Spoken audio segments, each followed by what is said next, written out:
உச்சி மயில மேகாட்டு கோவிலில கதை ஒன்று நடக்குதம்மா.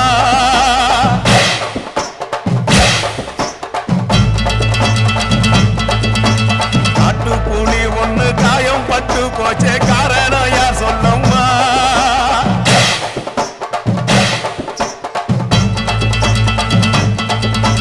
சாத்தாவோடு கையில் சத்தம் முழங்கிட தாயேடி பொங்கிடம்மா.